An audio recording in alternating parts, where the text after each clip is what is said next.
Muito boa tarde a todas e a todos. Em primeiro lugar, agradeço muito o convite para participar neste webinar, neste primeiro webinar do projeto Human Digital. É de facto um gosto poder colaborar com o projeto. Já colaboro porque sou também investigadora dele, mas poder colaborar nesta fase inicial. A proposta que eu trago aqui hoje, a Maria José já explicou, enquadra-se de facto no âmbito de um projeto do qual eu sou investigadora principal e a Rita Basílio de Simões é a investigadora corresponsável. O projeto chama-se MyGender, como a Maria José Brito já indicou, é financiado pela FCT, está sediado na Faculdade de Letras da Universidade de Coimbra, vai decorrer até ao final de agosto do próximo ano, 2024.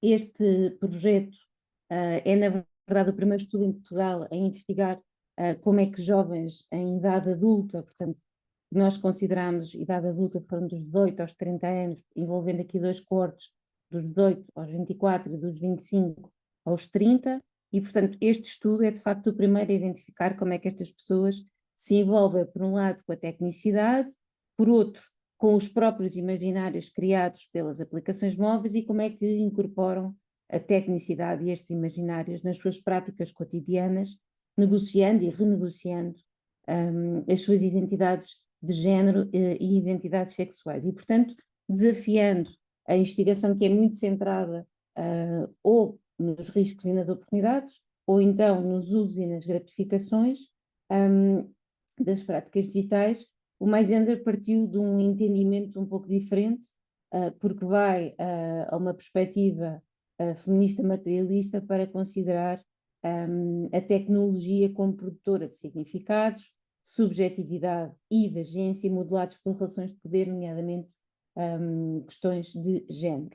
E, portanto, adotando uma perspectiva crítica dos médias digitais contemporâneos, o que nós temos vindo a fazer neste projeto é analisar affordances, gramáticas, políticas das plataformas, conteúdos, mas também usos, apropriações e incorporações, para entender então como é que as aplicações móveis influenciam ou não a normatividade hegemónica da vida de pessoas jovens adultas. Ora, a ascensão da era móvel trouxe a ubiquidade no acesso aos médias, portanto isso é obviamente um dos pressupostos evidentes deste projeto, porque de facto permitiu a ligação constante a outras pessoas e a interconexão com dispositivos como parte da vida. E esse é um pressuposto que também nos parece importante. Não é só a interação com as outras pessoas, é a interação com os dispositivos, que nem sempre é perceptível com a interação com outros, mesmo que os conteúdos obviamente sejam feitos por outras pessoas ou até por máquinas, se considerarmos as questões da inteligência artificial, por exemplo, não é? Ora, considerando os dispositivos móveis e as aplicações móveis que estão disponíveis para diferentes lojas, digamos assim, e compreendendo também o ambiente em que estas aplicações se situam, ou seja, a lógica do multitasking, nesta comunicação que vou fazer, vou tentar explorar o papel das aplicações móveis no cotidiano das pessoas jovens adultas em Portugal. Também vou abordar a forma como estas aplicações se relacionam com os seus contextos e com as suas experiências pessoais e, portanto, vou aqui basear-me nos dados do inquérito questionário que fizemos, que envolveu um conjunto de questões de recolha de dados a uma amostra representativa de jovens adultos e adultas com nacionalidade portuguesa, com desculpem, idades compreendidas entre os 18 e os 30 anos. Assim, de forma geral, antes de começar, só dizer-vos que mais de 90% das pessoas inquiridas usam aplicações móveis todos os dias, muito em particular aplicações de social media. Também é relevante dizer que a utilização destas aplicações móveis dialoga diretamente com os seus contextos pessoais de forma substancialmente diferente daquela que é a relevância percebida dessas utilizações. As aplicações sociais e de entretenimento são as mais consumidas, mostram naturalmente uma extensão do self, não é? Uma extensão do eu, que muitas vezes não é percepcionada como sendo tão importante como as aplicações com outro tipo de utilizações, como veremos ao longo deste bocadinho que vos vou aqui trazer. Agora queria passar aqui o meu slide, ok? Entrando aqui em algum contexto, portanto, assumindo a nova paisagem mediática como contexto, como paisagem mediática que enquadra estes usos e estas apropriações e estas percepções que são feitas, nós sabemos claramente que a tecnologia e os dispositivos de comunicação móvel alteraram substancialmente a forma como as pessoas interagem, naturalmente, implicando novas utilizações, mas também novas práticas e padrões de consumo. E, portanto, a utilização generalizada de smartphones e de tablets, mas muito em particular de smartphones, abriu espaço para um mercado que é altamente complexo, que é competitivo, muitíssimo competitivo, e que está em sistemática reformulação. Este mercado de aplicações móveis incorpora uma diversidade muito grande de categorias, cujas possibilidades, gramáticas, políticas e conteúdos desafiam as pessoas que os utilizam e as suas apropriações de forma permanente. As aplicações móveis são naturalmente de fácil utilização, quanto mais fácil, mais são utilizadas.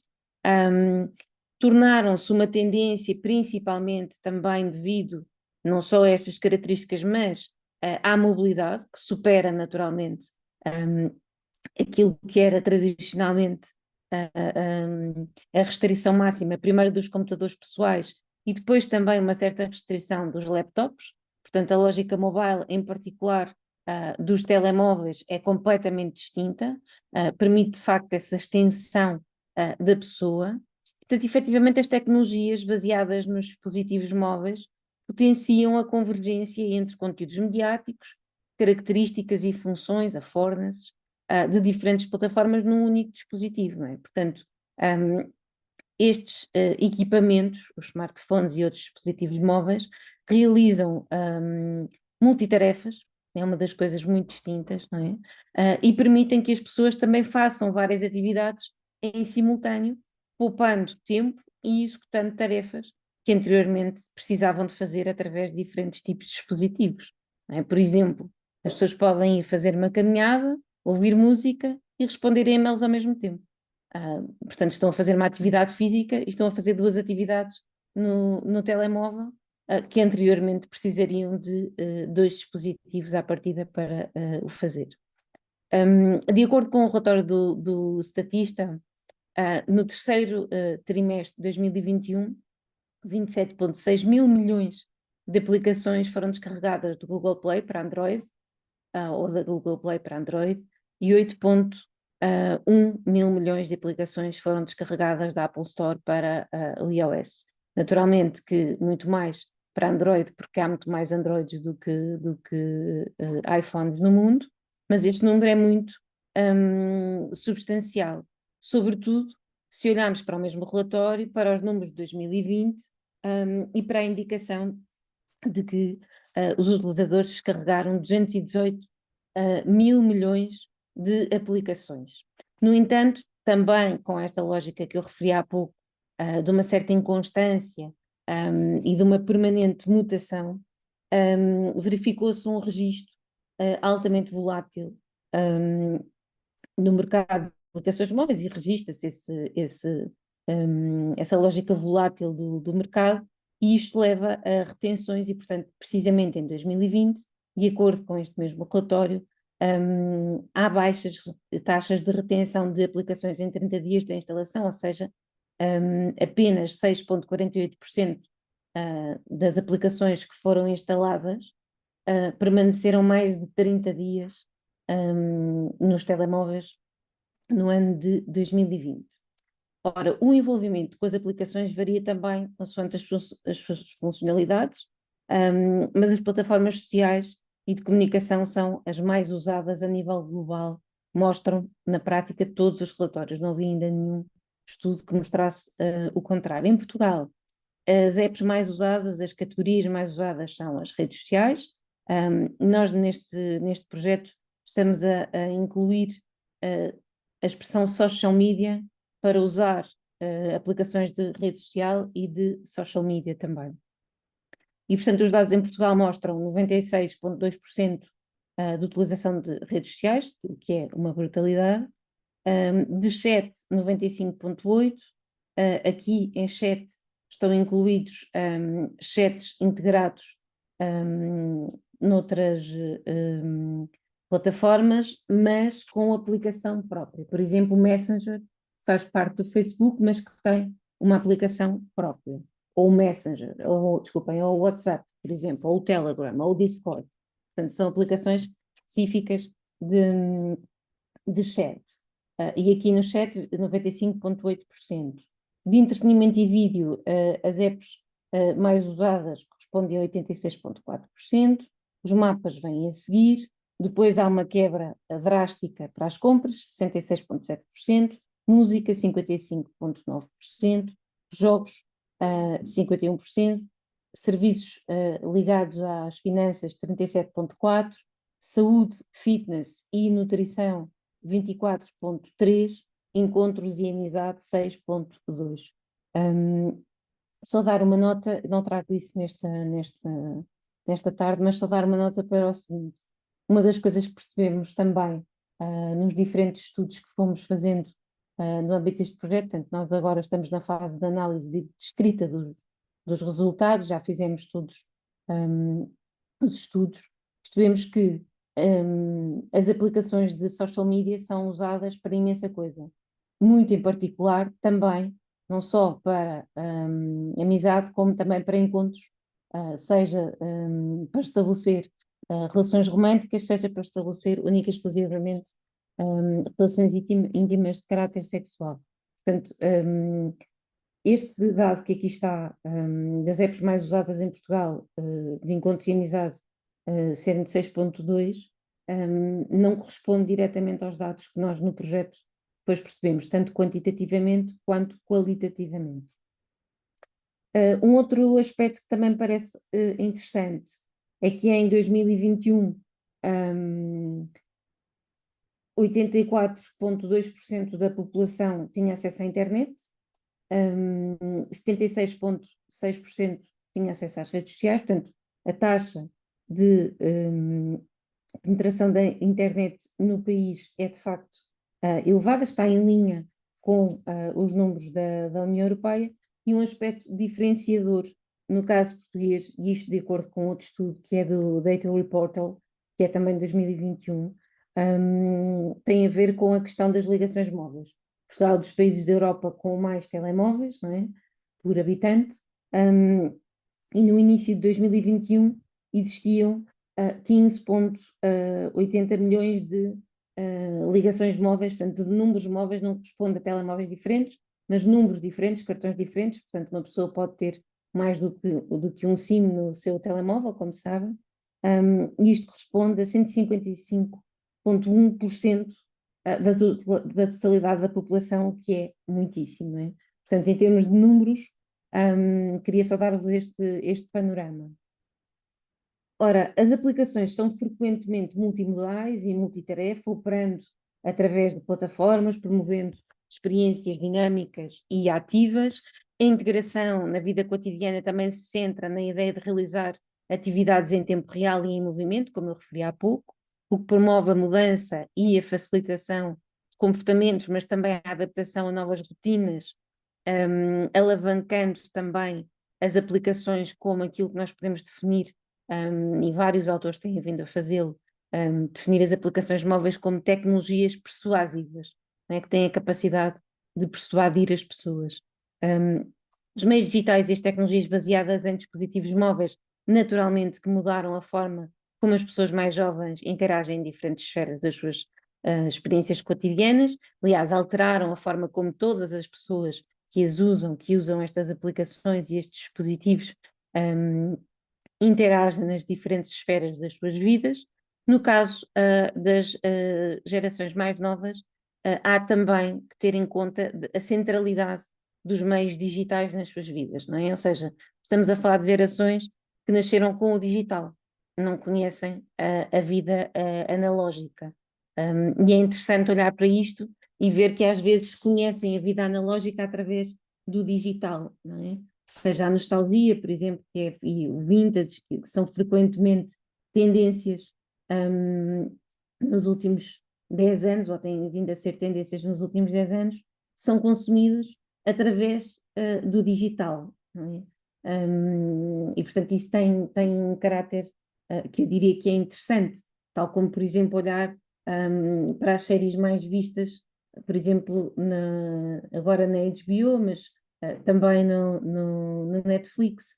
Um, Em 2019, 2020, a série mais vista no Netflix eram os Friends, né, que é uma série que durou de 1994 a 2004, em que havia um bocadinho de tecnologia, porque a partir de determinada altura havia um personagem que tinha um laptop, que era uma coisa absolutamente arcaica para os dias de hoje, e a partir de determinada altura da série eles passaram a ter telemóveis, mas eram telemóveis arcaicos, como é evidente.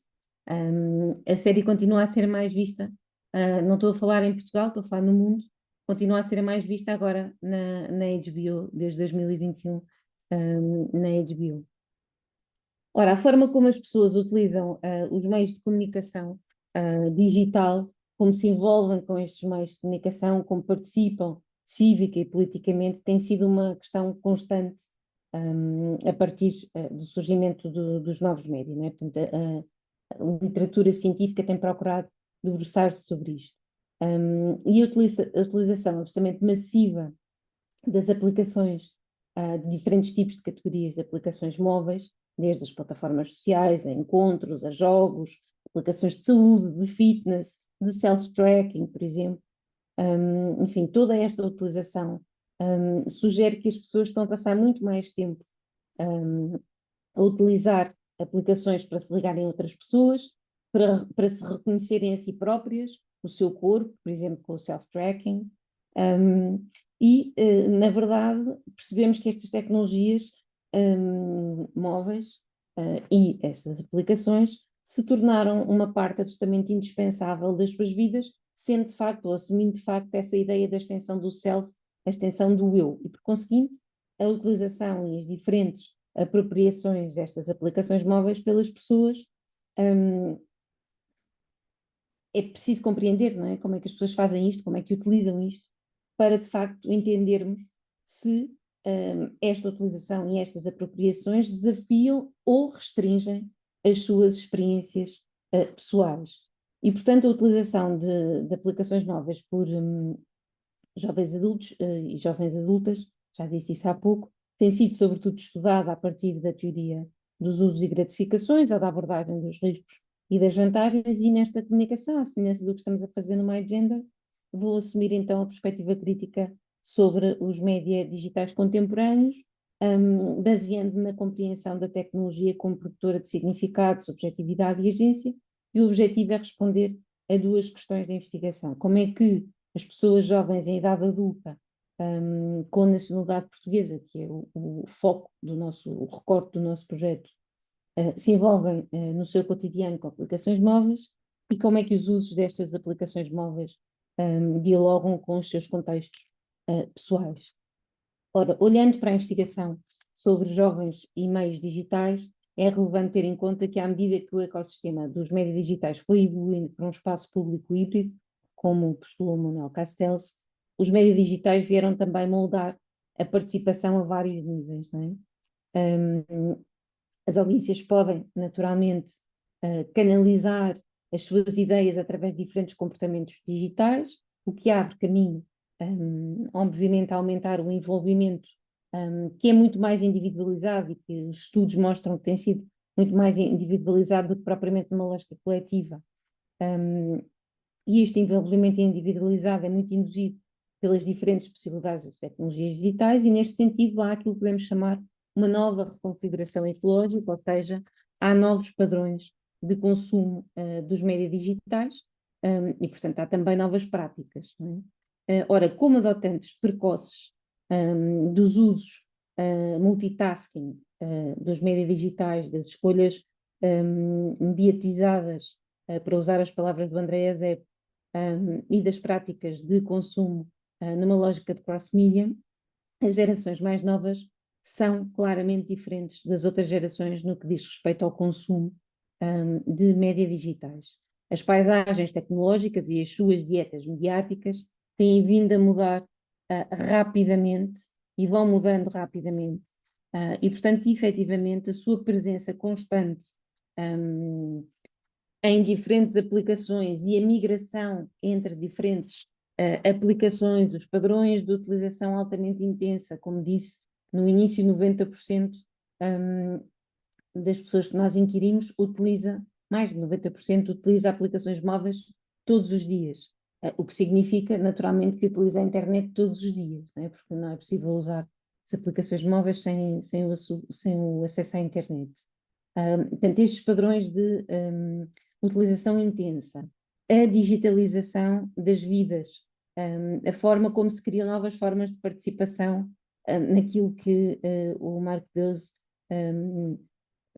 definiu como vidas mediadas, tudo isto modificou muito a forma também como se investiga os jovens e os médios.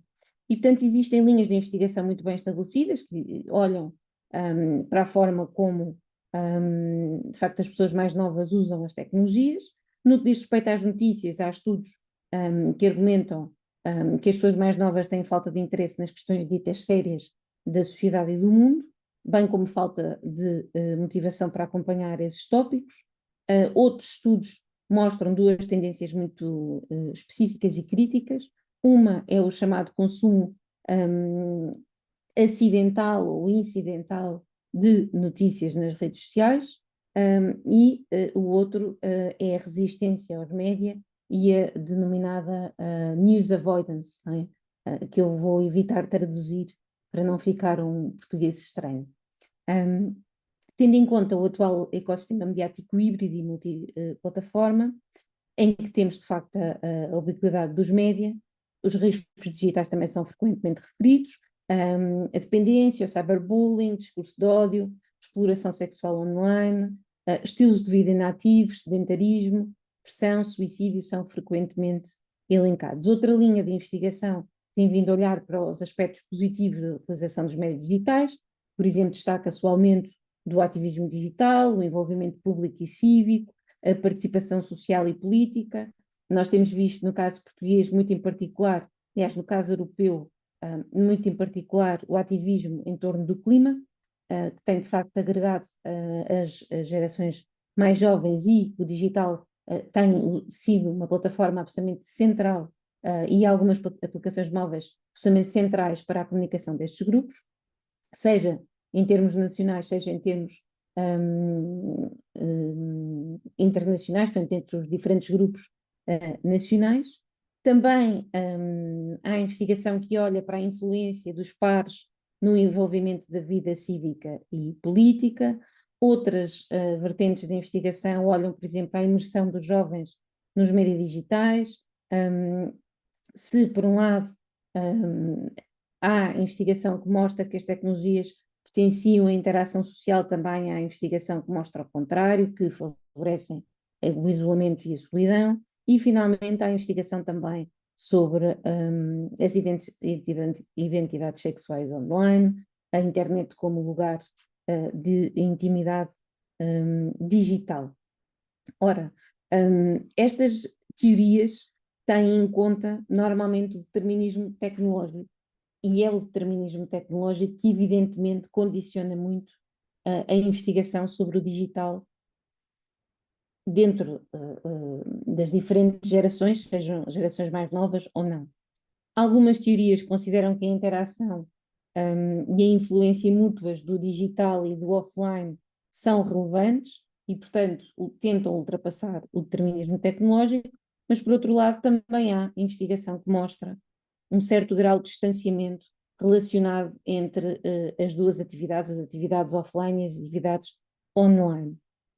No entanto, uma grande parte da investigação tem vindo a mostrar repertórios de envolvimento das gerações mais jovens numa lógica cross-media e numa lógica permanente online, offline, online, não é? Ou seja, um ciclo sistemático entre o online, o offline e o online novamente. A investigação científica sobre jovens adultos e utilização de aplicações móveis está muito centrada nas redes sociais e também na vertente da comunicação. Fala-se também de jogos, obviamente, de compras, de encontros, de saúde, de self-tracking, mas de facto há muitos aspectos a compreender. Por exemplo, a utilização, os comportamentos e as atitudes dos consumidores podem depender não só das affordances das aplicações, mas também, por exemplo, do facto das aplicações serem pagas, serem freemium, por exemplo, serem premium, e portanto tudo isso podem ser fatores externos que fazem com que possa existir ou não adesão e apropriação, ou diferentes tipos de apropriações das aplicações. Depois há também fatores internos, como a intenção comportamental, os comportamentos participativos, a utilidade percebida, que é um dos aspectos muito, que para mim é muito importante, a vantagem dita relativa, aquilo que se pode chamar a vertente lúdica e a cocriação. E, portanto, como eu tenho vindo agora a sustentar, a comunicação móvel está a fazer aquilo que a Dana Boyd referiu já há uns anos atrás, que é uma reconfiguração das práticas sociotécnicas, não é? O que traz uma construção e uma reconstrução da cultura de sociabilidade e de socialidade, portanto, duas coisas distintas, mas também das estruturas e das hierarquias sociais, facilitando o envolvimento da tecnologia nos diferentes aspectos da vida cotidiana. Tem havido, em relação às pessoas adultas, jovens, adultas e adultos, tem havido diferentes abordagens, mas o ênfase, como eu disse há pouco, está muito nas aplicações de social media, normalmente a partir da teoria dos usos e gratificações. Também há outras áreas de interesse nas ciências sociais que se têm focado nas aplicações de finanças e de home banking, e também nas notícias, claramente. Tem vindo a surgir um número cada vez mais elevado de estudos sobre vigilância digital, muito também pelas novas ferramentas que estão embebidas nas aplicações. Também se tem falado bastante sobre desigualdades baseadas na datificação, no conceito cunhado pela José Van Dijk, e aqui tudo isto remete para a forma de colonização de dados, não é? Também se tem trabalhado mais intensamente nos últimos anos a partir de uma perspectiva de género e a partir dos estudos cruzados com a saúde, as aplicações de self-tracking e self-quantification, portanto, olhar para os elementos individuais do corpo e da mente para promover maior produtividade, maior consciência do eu. E, portanto, aqui há diferentes estudos que mostram como jovens adultas e jovens adultos utilizam frequentemente aplicações móveis para quantificar questões de saúde geral, saúde mental. Isso na pandemia aumentou substancialmente, a partir, sobretudo, do final de 2020. Aplicações para medir a atividade física, isso já era uma coisa mais ou menos constante e começou a ser cada vez mais constante com a ligação entre diferentes dispositivos, nomeadamente o telemóvel, com o computador e com os smartwatches.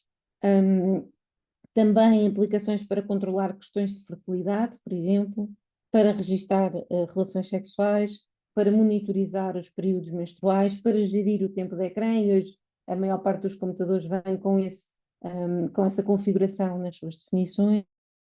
E também, curiosamente, os jovens adultos e as jovens adultas também têm começado a usar as aplicações móveis para olhar para questões parentais e relacionarem-se com outras pessoas em torno de questões parentais. Depois, especificamente nas questões de intimidade, há bastante investigação científica que se centra muito nas aplicações dedicadas a homens que têm sexo com outros homens, embora tenham surgido também trabalhos e tenham vindo a surgir mais recentemente nos últimos 5 anos, muito em particular, com mais intensidade, trabalhos sobre a cultura de dados de namoro móvel,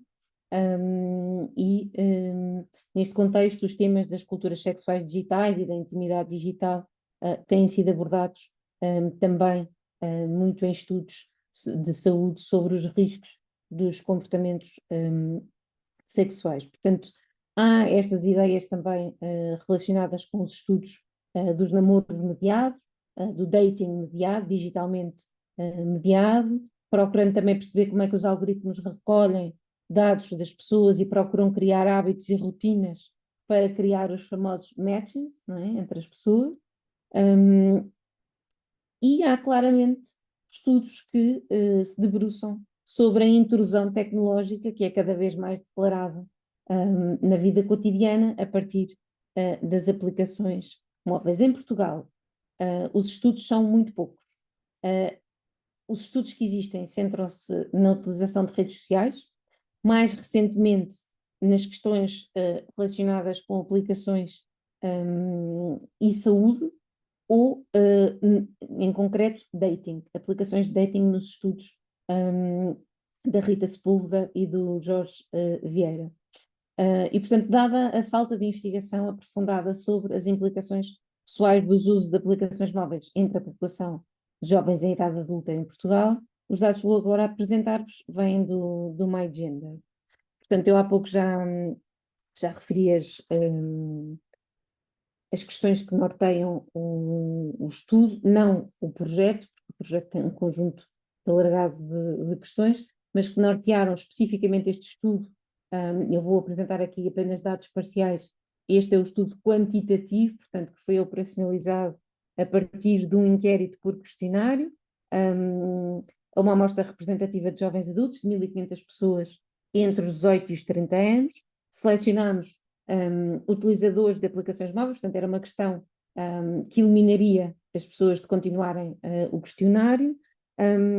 Utilizámos cotas de região, portanto Portugal continental e ilhas, e cotas de idade, entre os 18 e os 24, entre os 25 e os 30, para haver uma identificação, e depois utilizámos cotas com base no sexo, o que não significa que seja com base na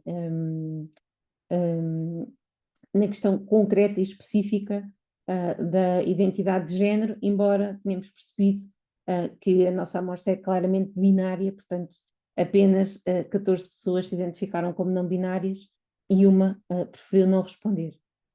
Isto não se traduz, por exemplo, na questão da orientação sexual, não é uma amostra heteronormativa, é uma amostra muito mais diversa nesse sentido, com um número mais significativo, embora a esmagadora maioria das pessoas se assuma como heterossexual, há um número muito significativo de pessoas que se assume como lésbica, como gay e também como bissexual.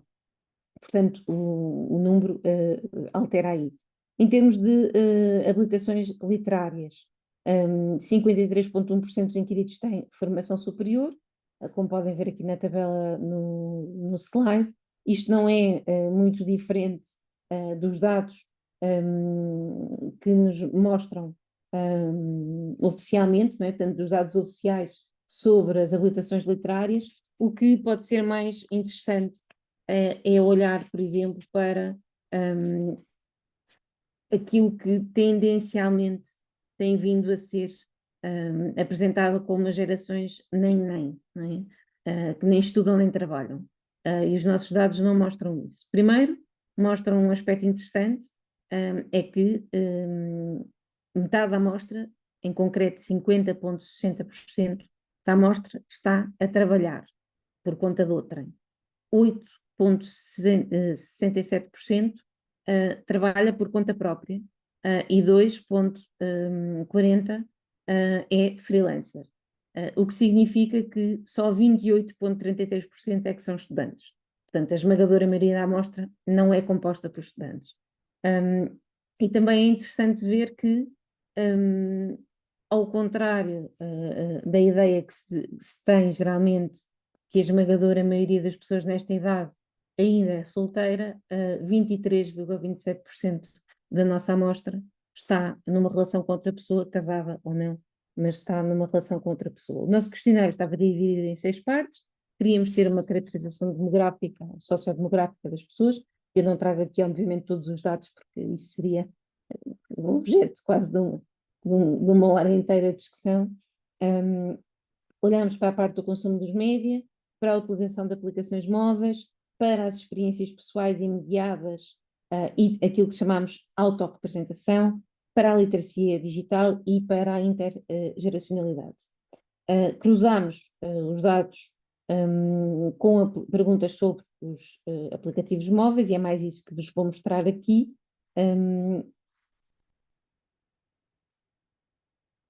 Percebemos que mais de 90%, disse há pouco, portanto, em concreto, 91,09% das pessoas que se identificam como homem e 94,97% das pessoas que se identificam como mulheres usam aplicações móveis todos os dias. Portanto, isto é um número muitíssimo significativo, não é? Ou seja, embora exista prevalência das mulheres em relação aos homens, mas mais de 91% das pessoas utiliza aplicações móveis todos os dias. Em termos de educação, desde o ensino secundário, também há uma utilização absolutamente massiva, portanto mais de 90% de aplicações móveis, com exceção do doutoramento. Portanto, as pessoas com educação básica e com o doutoramento são as que utilizam menos, doutoramento 85, 71, ponto 71 e educação básica 77,80. Entre as pessoas inquiridas, que utilizam várias vezes por semana, os números já são muito residuais, 6,18 para homens, 3,77 para mulheres.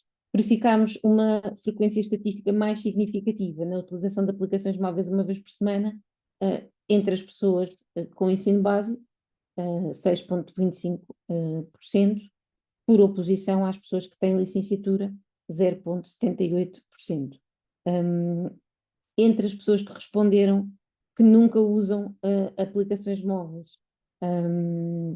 estas pessoas foram depois excluídas do resto dos dados, porque elas primeiro tinham respondido que usavam, depois acabaram por ser excluídas, mas nenhuma era mulher ou pessoa, e tinham o ensino, nenhuma tinha o ensino básico, ou mestrado ou doutoramento. Os nossos resultados mostraram usos relativos a 18 tipos de aplicações que identificámos, para além de uma outra categoria que usámos como outros. Portanto, identificámos na prática 19 categorias, outros e outras 18.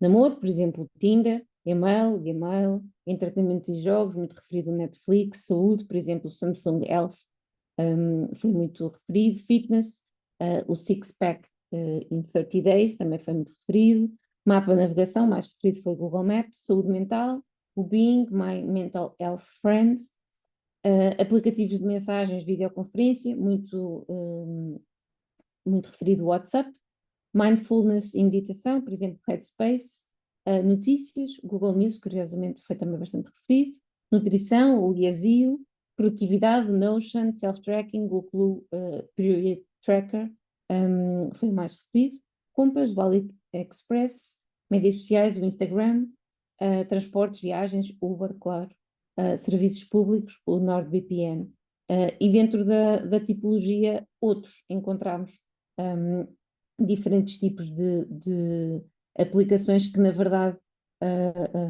não conseguem criar uma categoria tipo. Portanto, identificámos estas 18 e depois os tais outros.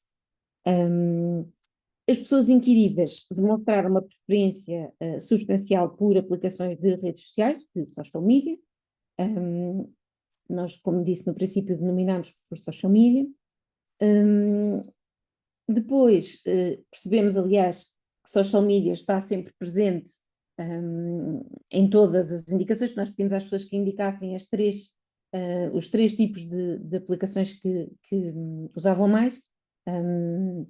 Isto depois permitiu-nos categorizar as aplicações e verificámos a presença sistemática de social media, do e-mail também, e das aplicações de mensagens e de videoconferência, sendo que há uma quebra, diria eu, muito grande entre social media e o e-mail, que é o segundo tipo mais usado, e as mensagens ou videoconferências. Portanto, há aqui uma discrepância muito grande. Social media é esmagadoramente mais usado. Se olharmos para esta tabela, considerando que as aplicações móveis mais usadas são aquelas das categorias que eu disse, agora mesmo mais usadas, social media, e-mail, mensagens e videoconferência. Nós não fizemos distinção entre as de mensagem e videoconferência, porque percebemos que as pessoas englobavam-nas todas no mesmo, portanto, o WhatsApp aparecia com o Skype, aparecia com o Telegram, aparecia com o Messenger, aparecia com o Zoom, e portanto percebemos que as pessoas usavam para as mesmas coisas. O FaceTime também, no caso de utilizadores da Apple. E, portanto, o que podemos destacar são que as aplicações móveis de social media, portanto, de mídias sociais, com utilização diária, são estatisticamente diferentes entre mulheres e homens, portanto, as mulheres usam mais que os homens. As aplicações de videoconferência, mensagens, também são mais usadas por mulheres do que por homens, com diferenças estatísticas significativas. Percebemos que, em termos de idade, no que diz respeito ao e-mail, não há diferença estatística significativa. No entanto, uma vez por semana, ou várias vezes por semana, referido por homens e o uso raro de aplicações móveis, são estatisticamente superiores aos usos das mulheres. O fator idade indica diferentes percepções sobre o consumo ou o uso das aplicações móveis. Portanto, a faixa etária dos 25 aos 30 anos apresenta uma diferença estatística maior e significativa no seu uso diário. Portanto, 72,64 versus 58,37 na faixa dos 18 aos 24. Aqui parece-nos que tem a ver também, obviamente, com a vida profissional, não é? Ou seja, estamos em dois coortes de um grupo que tendencialmente os que estão acima dos 25 estão normalmente a trabalhar, pelo menos de acordo com a nossa amostra. Todas as restantes respostas sobre a regularidade de utilização são superiores na faixa etária mais jovem, com diferenças estatisticamente significativas no que diz respeito à utilização várias vezes por semana, bem como à utilização rara de aplicações, por exemplo, do e-mail, se compararmos com a outra faixa etária. Depois, em relação à importância das aplicações móveis, perguntámos às pessoas com base numa escala de Likert o quão elas são essenciais na sua vida, sendo que o que nós fizemos foi, aqui para estes dados, agregar o concordo totalmente e o concordo, para compreendermos de facto aqui algumas diferenças, percebemos que o que é mais relevante é o e-mail. A seguir, portanto, o que as pessoas acham que é mais essencial para a sua vida é o e-mail, com 72,87%, mensagens e videoconferência 69,93%, mapa e navegação 65%, home banking e finanças 63,40% e notícias 52,27%. Interessante, apenas o e-mail faz parte da listagem anteriormente apresentada com um número tão elevado, e depois as mensagens e videoconferência também, embora aqui com um número mais baixo. Reparem que social media não aparece no essencial, tendo sido anteriormente referido de forma absolutamente esmagadora o seu uso, não é? Ou seja, 68,53% diz que usa substancialmente estas aplicações. Portanto, de facto, percebemos que estes 5 tipos de aplicações, volto a dizer, o e-mail, mensagens de videoconferência, mapa de navegação, home banking, finanças e notícias, são os únicos que mais de metade da amostra concorda como sendo essenciais, aplicações essenciais nas suas vidas. As consideradas menos relevantes são namoro, mindfulness e meditação, nutrição, fitness e saúde mental. Destaca-se também aqui a questão do dating, ter um número tão baixo de, ou melhor, ter um número tão elevado de discordância, portanto, que não, as pessoas discordam que são relevantes para a sua vida. Isto é curioso porque nos dados qualitativos isto não surge, seja nas entrevistas semi-estruturadas, o posicionamento é diferente e, como disse, a apropriação das plataformas é feita de forma diferente. Portanto, os dados mostram que as jovens portuguesas e jovens portugueses entre os 18 e os 30 anos têm uma utilização diária ativa nas aplicações móveis.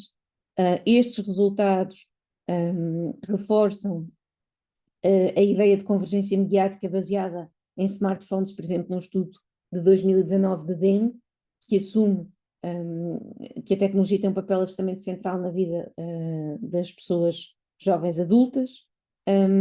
Notavelmente as mulheres e as pessoas com escolaridade superior ao nível de ensino básico têm maior prevalência de utilização regular de aplicações móveis no cotidiano, mas aquilo que é de facto muito, muito interessante de destacar é que quando as pessoas são questionadas sobre a sua utilização e sobre o que é relevante, não é? As coisas são diferentes, ou seja, a utilização não é percebida da mesma forma com uma relevância na sua vida.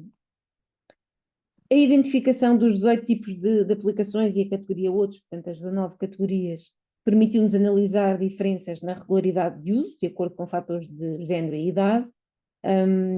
Percebemos que os médias sociais impactam significativamente a dinâmica cotidiana de consumo de aplicações móveis. Eu não trouxe esses dados aqui, mas nós perguntámos às pessoas, os dados que eu trouxe são para a parte pessoal, nós perguntámos às pessoas o que é mais importante na vida pessoal, o que é mais importante na vida profissional ou de estudante.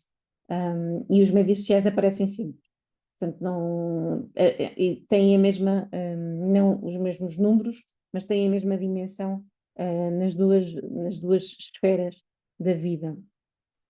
Percebemos também que os médias sociais impactam significativamente as mulheres, não é? Portanto, mais as mulheres do que os homens, embora o número seja elevado tanto para mulheres como para homens, portanto, para homens 81%, para as mulheres 91%, 91,21%.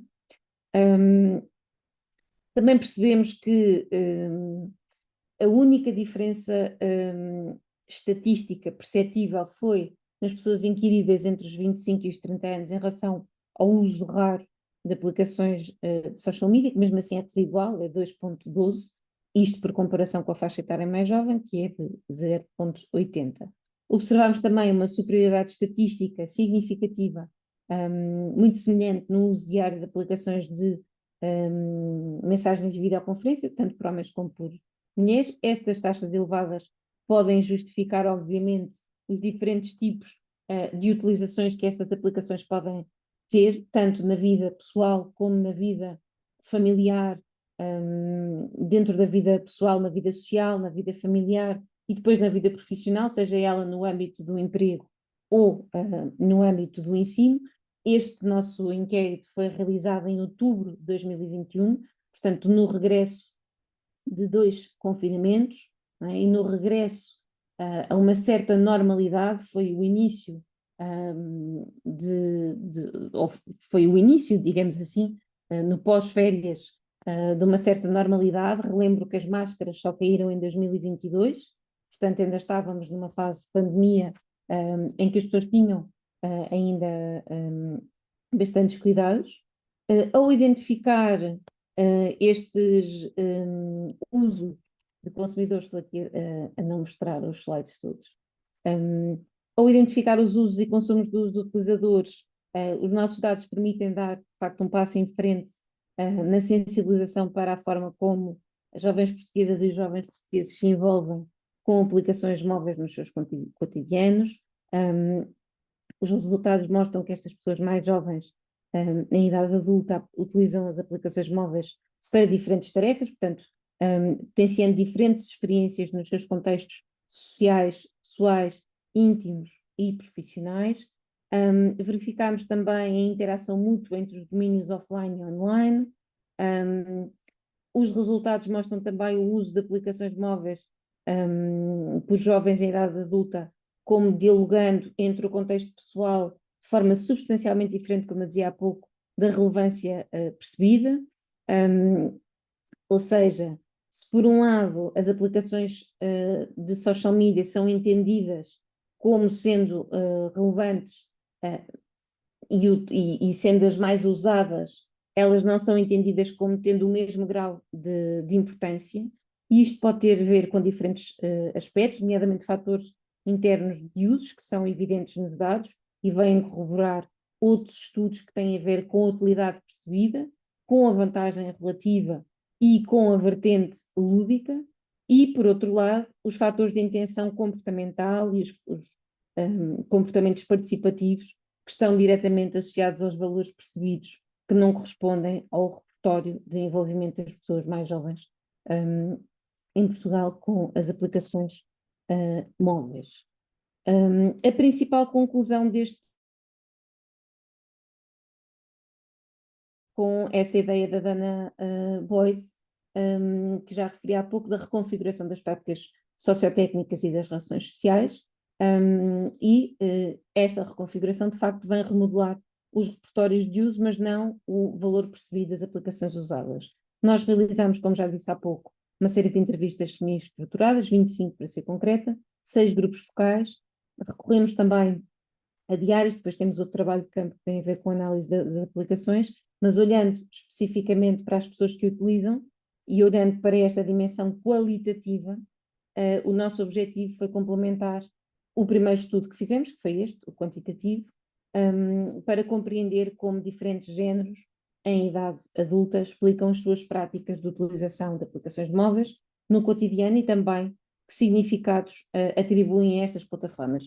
Quisemos também compreender como é que as pessoas jovens em idade adulta percebem o impacto da cultura de dados, da vigilância digital, da tecnologia intrusiva nas suas vidas, através destas aplicações, como é que elas reconhecem e como é que elas experienciam a corporeidade no contexto do seu envolvimento com as aplicações e, finalmente, como é que selecionam e usam as aplicações móveis para as suas performances de identidade de género e sexual, reagindo ou resistindo às tendências e influências em rede.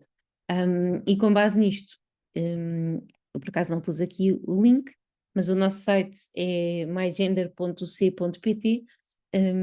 Temos publicado não só os nossos relatórios, como alguns conteúdos mais ligados à questão de facto dos jovens e das aplicações móveis, nomeadamente focados nas questões de literacia mediática orientada a docentes, e depois temos também uma listagem de publicações, essas sim, muito mais focadas na dimensão de género, que não foi a que eu trouxe hoje aqui, e que estão, penso eu, com os links disponíveis. E obrigada. Ora, muito obrigada, Inês, por esta apresentação com, enfim, com tantos detalhes e ao mesmo tempo que nos faz pensar também em todos os outros pontos de confluência com o resto do projeto. Muito obrigada mesmo. E também por teres cumprido o tempo, e temos ainda aqui uns 10 minutos, 10, 15 minutos confortáveis para refletirmos um pouco mais e para algumas questões. E obviamente, sendo da praxe, eu agora abria o debate. Não sei se têm alguma questão a colocar ou alguma reflexão que queiram fazer a propósito da apresentação que a Inês nos fez neste webinar. Alguém quer avançar primeiro? Eu tenho aqui umas notas, mas... ora, a Lúcia quer avançar. Pronto, então vou aqui dar a palavra à Lúcia. Obrigada. Oi, Inês, muito obrigada pela apresentação, realmente muito interessante. Eu estou louca para ver o que vai acontecer daqui para frente. Me chamou a atenção nos dados referentes ao que é essencial para a minha vida, né? Eu achei muito legal a sua análise também, né, de que as mídias sociais no final apareceram bem menos importantes do que outras atividades. E me chamou a atenção o fato de as notícias, né, os aplicativos de notícias terem até um valorzinho um pouquinho maior do que o das mídias sociais. Isso realmente até acalentou o coraçãozinho aqui do jornalismo. Mas é lógico, está diminuindo e tal, mas eu gostaria que você fizesse um comentário sobre isso, se é que você já tem alguma análise sobre isso. Obrigada pela sua questão. Na verdade, esta questão da utilização e da relevância percebida, não é. Inês? Conseguem ouvir-me? Sim, conseguem ouvir-me bem. Portanto, esta questão da utilização e da relevância percebida, não é exatamente uma novidade no que diz respeito ao digital. Ela é uma novidade neste contexto porque não há nenhum outro estudo sobre pessoas em idade adulta, jovens adultos e adultas, em Portugal, especificamente sobre estas questões concretas, olhando para esta dimensão de género, olhando para esta dimensão tão ampla do ponto de vista sociodemográfico. Agora, no que diz respeito ao consumo noticioso, que acho que era essencialmente aquilo que estava a Lúcia a querer chegar, não é? O meu entendimento é que, e isso resulta também dos nossos estudos qualitativos, nomeadamente os nossos grupos focais, muito em particular os nossos grupos focais. Um dos aspectos que se percebe, e isso também é corroborado por outros estudos que eu já tinha feito anteriormente com jovens adultos, nomeadamente no contexto universitário,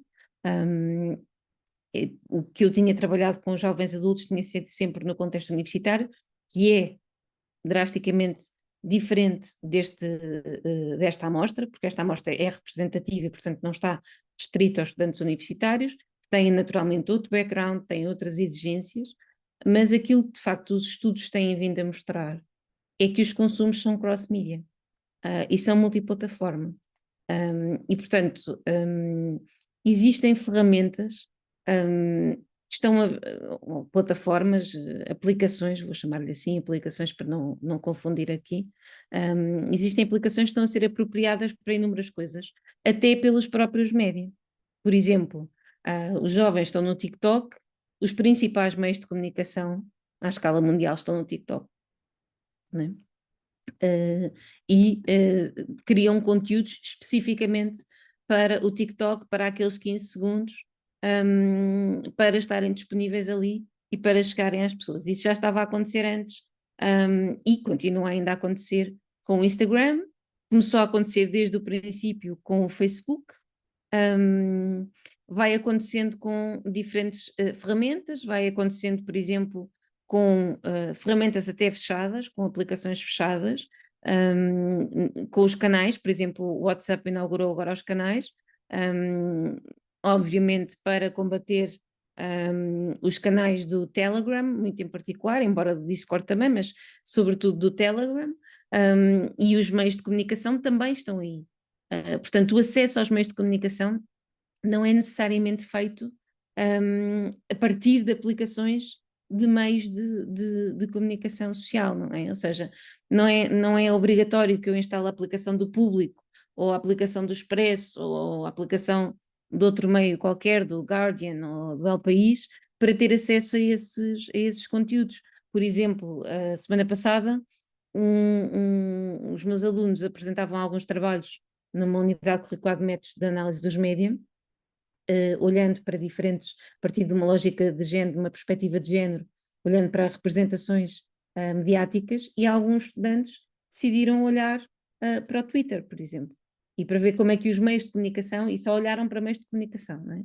Como é que os meios de comunicação representavam as mulheres, por exemplo, no caso da política, também no caso do desporto, enfim, em diferentes meios de comunicação, mas olharam também para o Twitter, não é?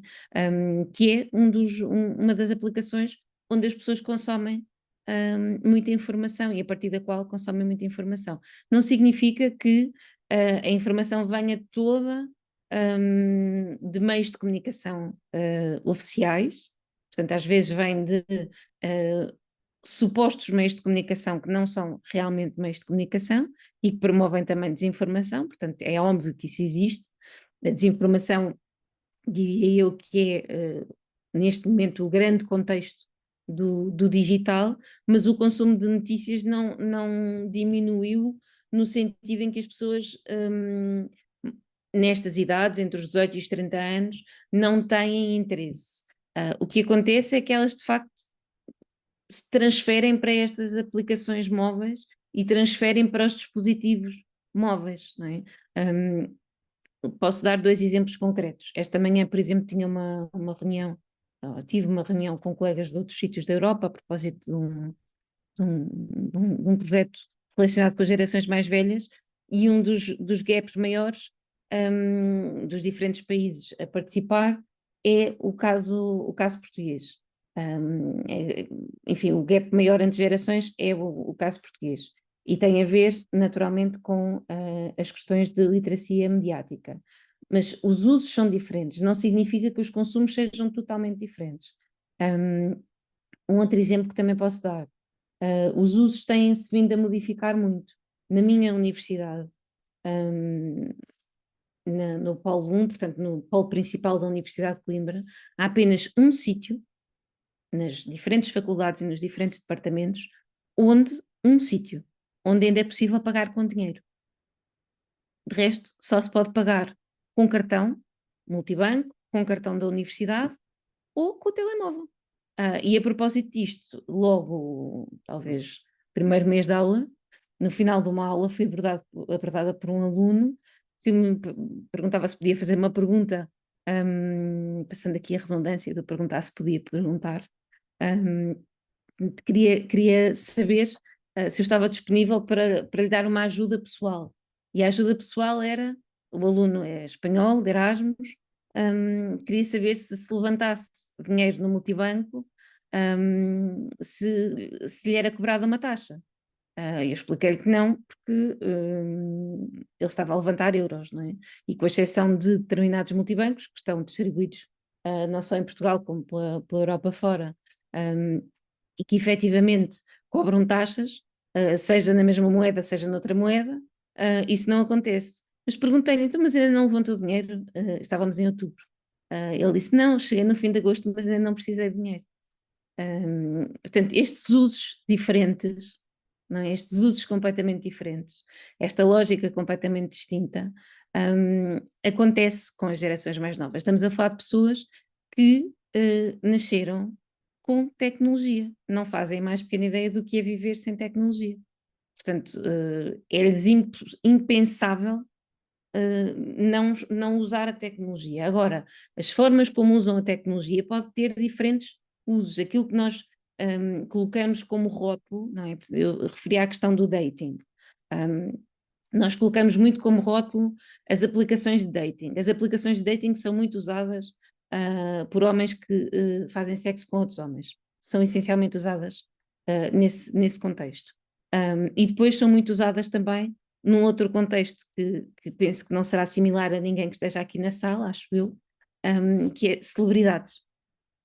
Porque são pessoas que têm muito mais dificuldade em sair de casa, e durante a pandemia apareceram uma série de apps de dating para celebridades.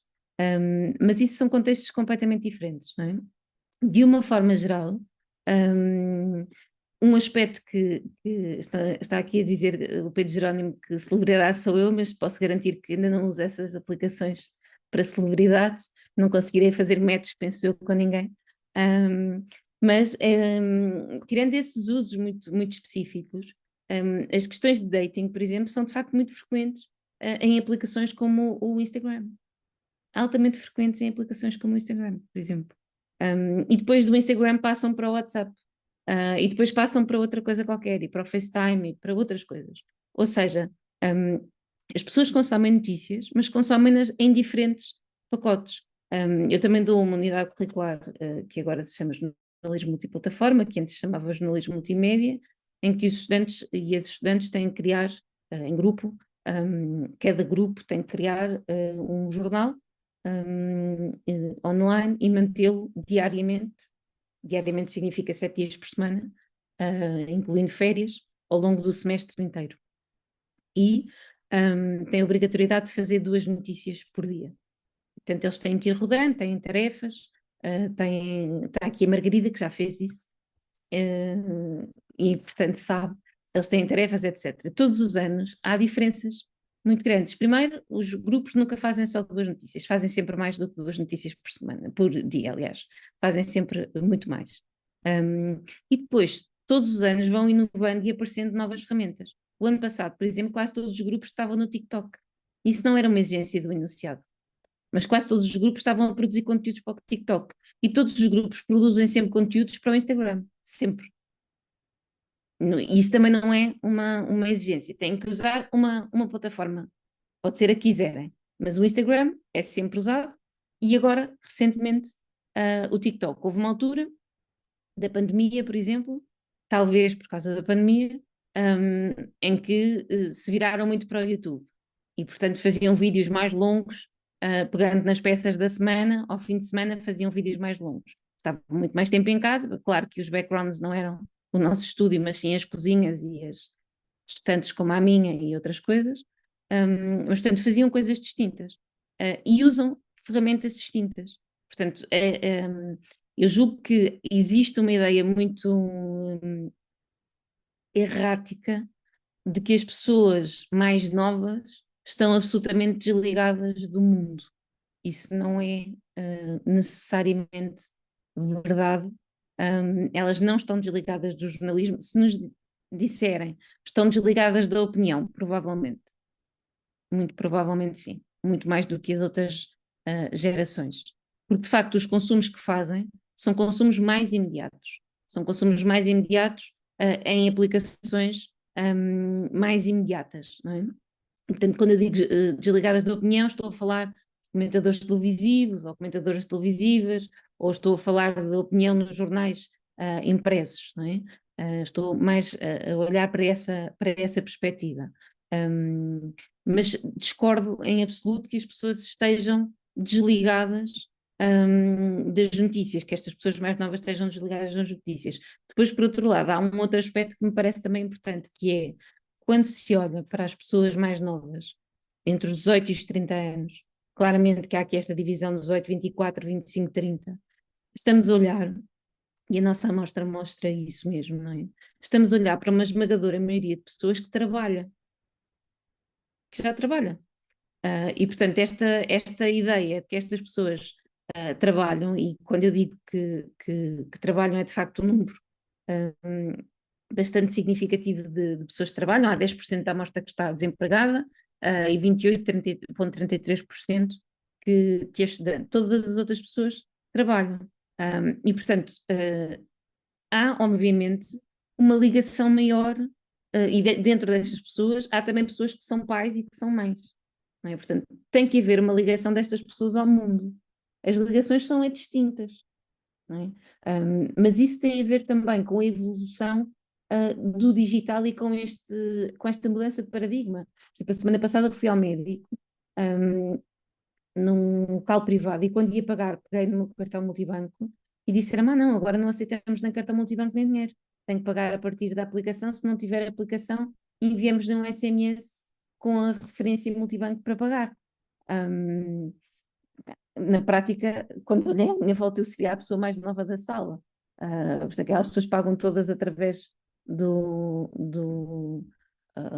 aplicação, se calhar não, se calhar pagam através do multibanco, mas têm que ter um dispositivo móvel. Aliás, se o médico me passar uma receita, eu tenho que ter um dispositivo móvel para ele me enviar a receita. E vai para o meu e-mail e para o meu telemóvel, para o meu número, não é? Portanto, estas mudanças afetam as outras gerações, mas estas gerações mais novas já nasceram com estas alterações. Portanto, isto é absolutamente normal. Se eu colocar, por exemplo, na aplicação que nós usamos para alojar conteúdos na Universidade de Coimbra, se eu colocar uma indicação de que não há aula amanhã, provavelmente as pessoas vão todas.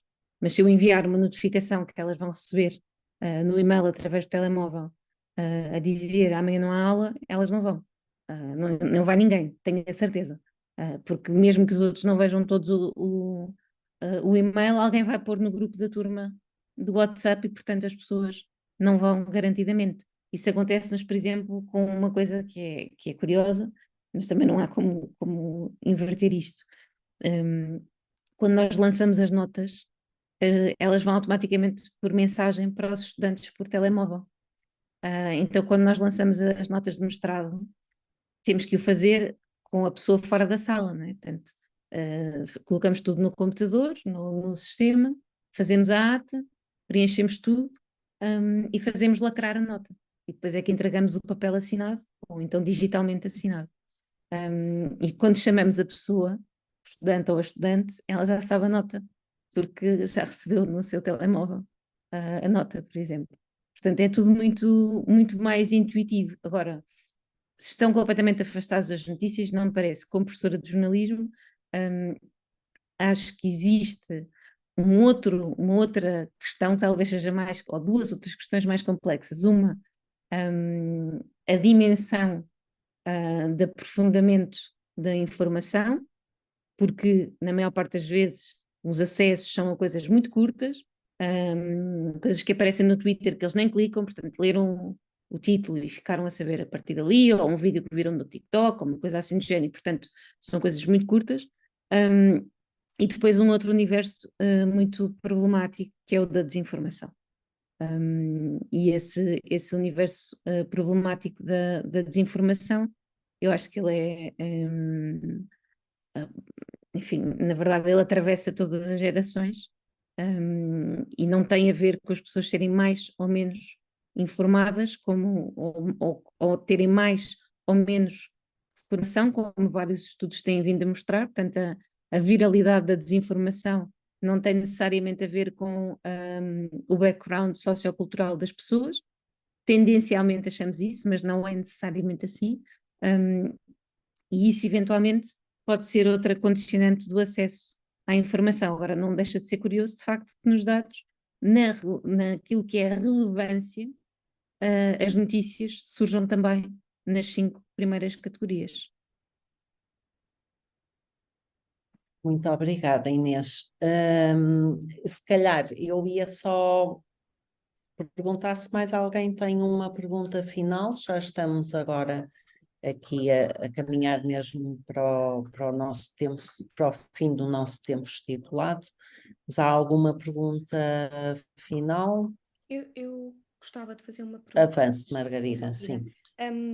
Eu não sei, enfim, se tiveram tempo no projeto de pensar ou refletir um bocadinho sobre esta questão, mas eu fiquei muito curiosa quando introduziu que, no fundo, a minha pergunta é: que leitura é que nós podemos fazer do facto de os jovens utilizarem os meios digitais para procurar saber mais ou para consumir os meios mais analógicos? Falou da série dos Friends, por exemplo, mas também os aparelhos mais considerados hoje em dia vintage, não é?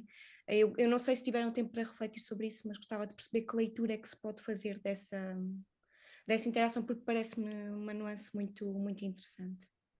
Na verdade, nós não abordámos essa questão concreta, ou não fomos a essa questão concreta no projeto, mas noutros trabalhos, nomeadamente na questão específica das gerações e das tendências de utilização de gerações, nomeadamente num special issue que editei com o professor Maria José Brites e com outra colega, mas também com outros trabalhos que fiz, por exemplo, um deles apresentado na ECREA, curiosamente a ECREA 2020 foi em 21, Pronto, há aqui esta nuance. A questão da nostalgia, foi uma das questões que me interessou. E uma das questões especificamente que me tem interessado, tem sido essa ideia primeiro de olhar para um passado, e esta perspectiva do passado é um pouco complexa, no sentido em que não é um passado, é um passado tecnológico, não é? Portanto, é um passado que se foca na tecnologia anterior, isto é, não é inteiramente analógico.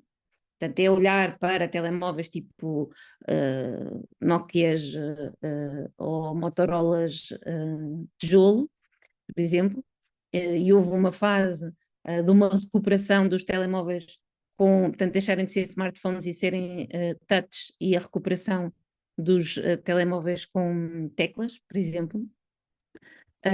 Mas também há um momento muito, enfim, que eu diria que é muito específico, e muito concreto, que tem a ver com pegar numa ligação entre a vertente do entretenimento,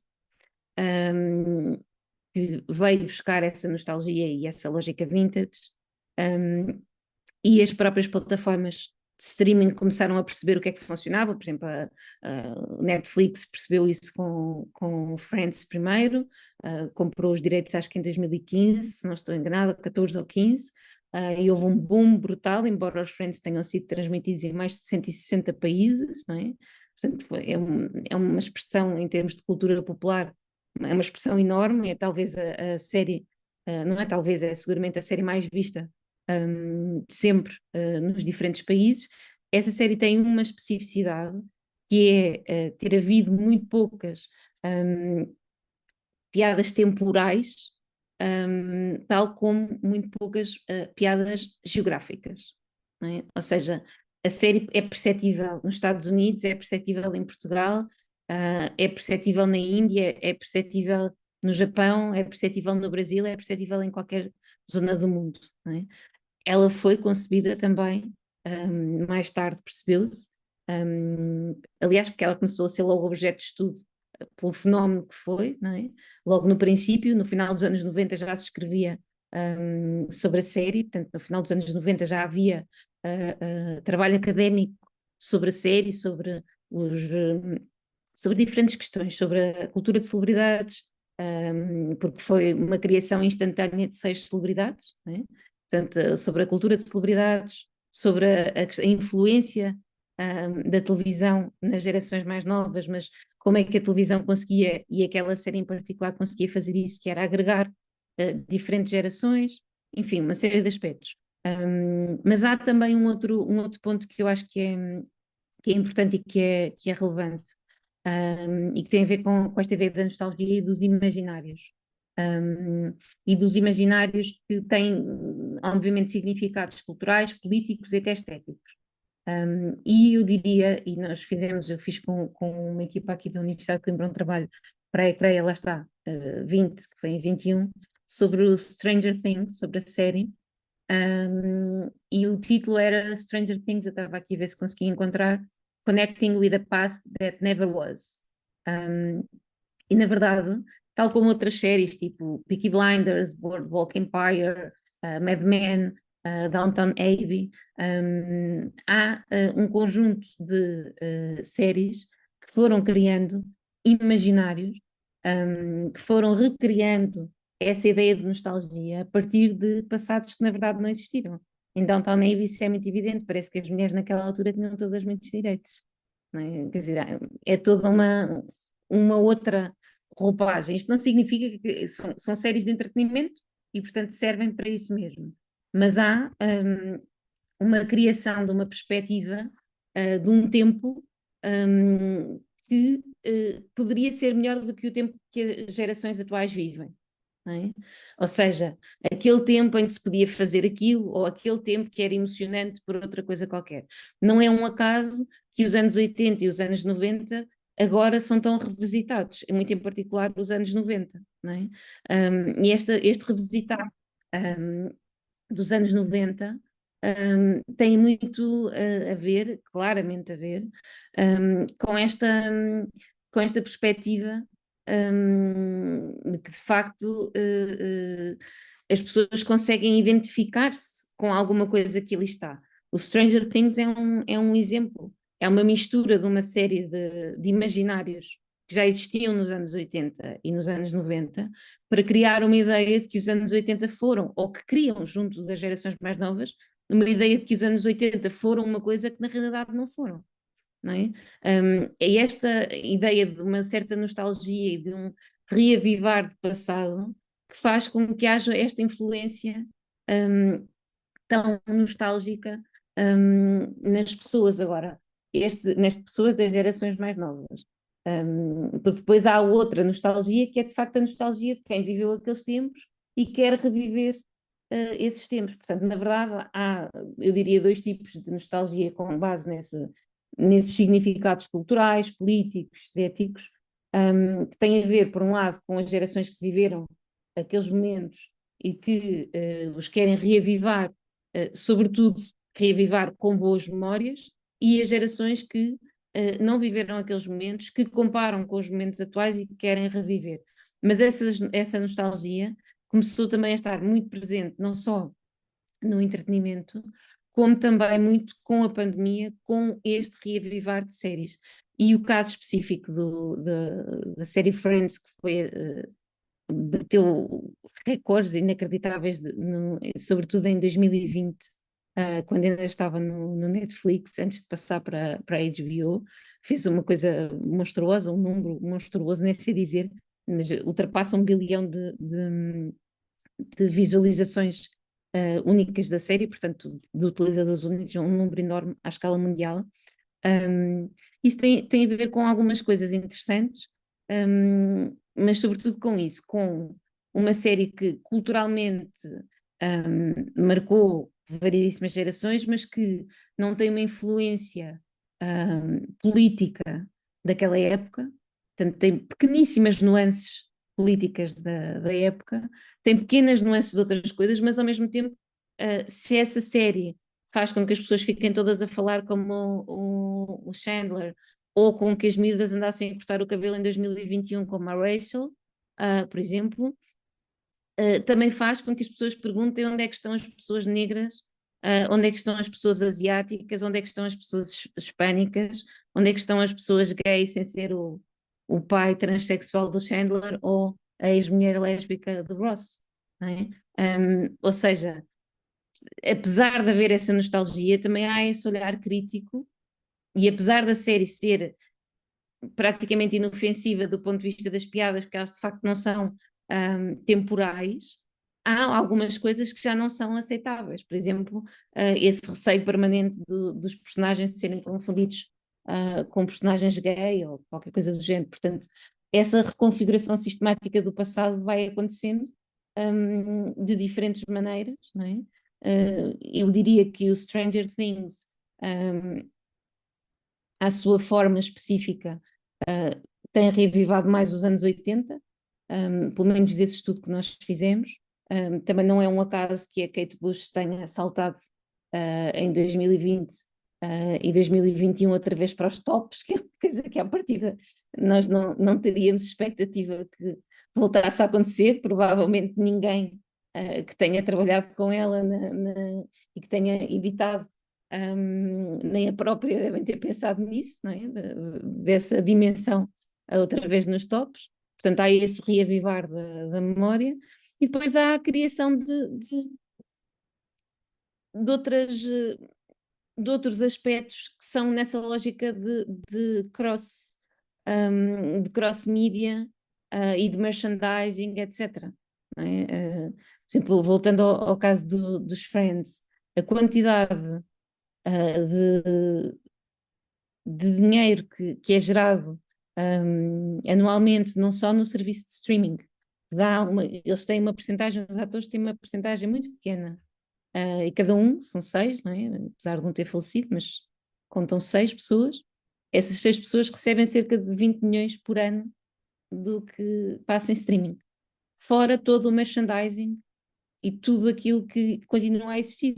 Se vocês pesquisarem o nome dos personagens deles no YouTube, encontram mais resultados do que o nome deles, dos atores e das atrizes, no YouTube, porque estão sistematicamente a ser reavivados. O TikTok, por exemplo, está cheio de Chandler Bing agora, desde que o Matthew Perry morreu. Então, esse reavivar não é uma coisa inteiramente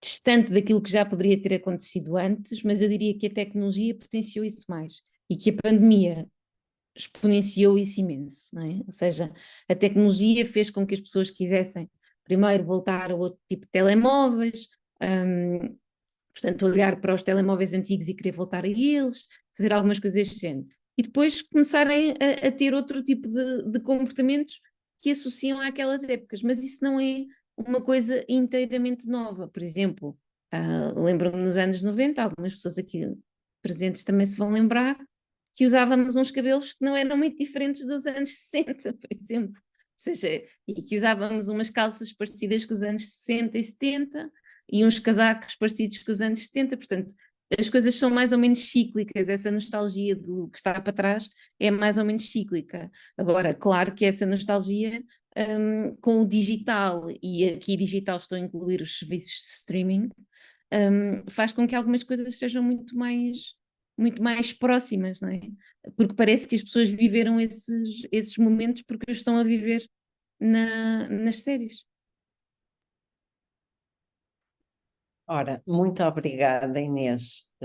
Agradecemos-te muito, ficamos muito contentes com este teu contributo neste início de semana.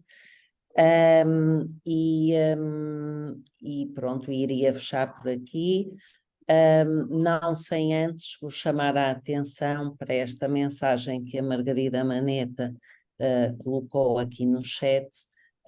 E que se relaciona com o nosso próximo webinar, que está marcado para dia 15 de janeiro, às 15 também, com o Pedro Jerónimo, e que, enfim, nos irá falar sobre mídias regionais, desertos de notícias e desinformação, e precisamente com o projeto Media Trust Lab, que também já referimos aqui logo no início do nosso webinar, que é coordenado pelo Pedro Jerónimo e pela Inês Amaral.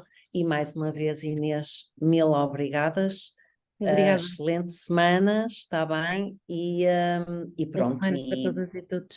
quanto mais não seja, até ao nosso próximo webinar. Obrigada. Obrigada.